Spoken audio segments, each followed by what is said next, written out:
Nenhum país tem o potencial que o Brasil tem para turismo de natureza. A lapada que a gente dá nos outros países é muito grande. Então, hoje, a gente vê o mundo todo, às vezes, até falar mal do Brasil, porque tem medo de concorrer com o Brasil. Quando você bota um cartaz do Brasil numa feira internacional e bota de qualquer outro país, quando fala de natureza, não tem indefensável. É indefensável. Então, hoje, o turismo de natureza é o que o mundo vai querer. Não é à toa que a gente vê países que falam mal do Brasil lá fora, como eu tive agora a oportunidade de defender o Brasil no G20 lá na Itália. Você vê que quem comprou o aeroporto de Manaus, quem ganhou a licitação para o aeroporto de Manaus, que é um aeroporto estritamente voltado para o ecoturismo, quem foi? Você sabe quem foi? A Vinci, que é a operadora francesa, que opera grandes aeroportos da Europa, inclusive o aeroporto de Roma agora que eu tive é operado pela Vinci. Então, é um contrassenso, o cara fala mal do Brasil e a empresa dele vem e compra uma licitação aqui no Brasil. Então, o que é que tem? O nosso país é atrativo, sim, o nosso país é a bola da vez no turismo, no ecoturismo, não é à toa que nós hoje, Lacombe, temos 147 novos hotéis de grande porte sendo construídos no Brasil. Mais de 6 bilhões de reais de investimentos. Não é só da rede americana Hard Rock Café, você tem em torno de 6 hotéis novos de grande porte. Isso é outro detalhe, porque o americano ele só viaja para hotel americano, você sabia disso? Não. Ele não vai para um hotel, porque o hotel americano ele é diferente, ele tem que ter uma cama maior, ele tem que ter um banheiro maior, ele tem que ter um estacionamento de garagem maior, entendeu? Então, o americano está acostumado a viajar para hotéis americanos. Você vê hoje também em torno de mais de 8 mil pequenos hotéis e hotéis pousadas e pousadas de charme sendo construídos no Brasil todo. Então, a gente vê que o turismo está se recuperando. Nós concedemos agora 22 aeroportos com vocação turística, diga-se de passagem, entre eles o de Foz do Iguaçu, que o nosso governo aumentou a pista em 600 metros, junto com o ministro Tarcísio e com o presidente Bolsonaro. A gente conseguiu mais 600 metros para receber aviões de grande porte, sem restrição do mundo todo agora. Nós concedemos o aeroporto de Manaus também. Foram 22 aeroportos, Palmas também, enfim. E nós tivemos uma surpresa que no leilão aqui em São Paulo, que foi realizado na Bolsa, quando eu cheguei lá, Amanda, a repórter perguntou, enfiou o microfone na minha cara. Como é que vocês vão conceder, não foi daqui da Rede TV não, viu? Como é que vocês vão conceder os aeroportos brasileiros numa época de crise, de pandemia como essa? É claro que isso não vai dar certo, eu disse, minha senhora, o otimista pode até errar, mas o pessimista já começa errado. Vamos fazer o seguinte, quando terminar a entrevista, a senhora vem e fala comigo se deu certo ou se deu errado. Quando terminar o leilão. Quando terminar o leilão, perdão. Conseguimos vender lá, conceder por 18 vezes o valor, bicho. Quer dizer, o país está com credibilidade, está recuperando a autoestima do investidor lá fora. E a gente sente isso na procura que o país está tendo.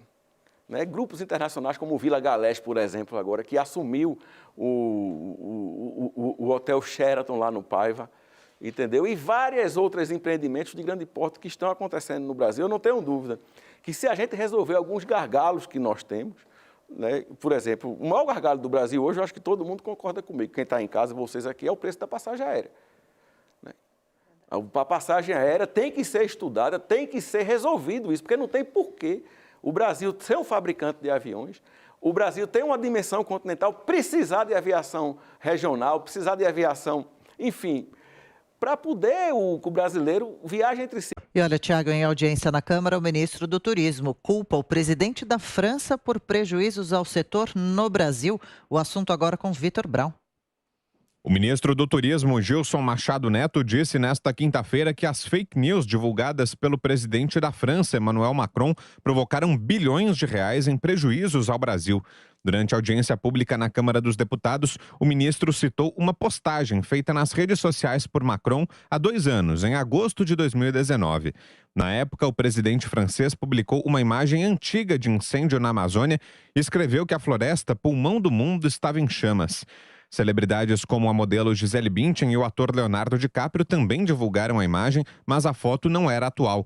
Foi tirada pelo fotógrafo americano Lauren McIntyre, que morreu em 2003. Ao relembrar o episódio nesta quinta, o ministro do Turismo, Gilson Machado, cobrou punições ao presidente da França. O cara postou uma foto como sendo atual do Brasil E ficou por isso mesmo o prejuízo que esse cidadão deu ao país da gente. Então, hoje, as embaixadas, o Ministério do Turismo, a Embratur, todos nós estamos sofrendo com isso daí. Estamos até tendo algum tipo, conversei com a ministra Tereza, muita gente, às vezes, nos retalia também por conta disso, por falta de uma informação correta. Então, nós estamos imbuídos agora de levar a informação correta e as pessoas terem a curiosidade de vir ver. Durante a audiência, Gilson Machado também cobrou do Congresso medidas para baratear as passagens aéreas e sugeriu até a criação de uma CPI. E eu quero chamar essa casa para ser parceira do turismo, principalmente no ataque ao foco de incêndio que são as companhias aéreas e o preço do combustível. O custo da passagem aérea. Essa casa tem que ser parceira do turismo para a gente combater. Por que não a gente criar uma CPI até para ver por que a passagem no Brasil é desse jeito?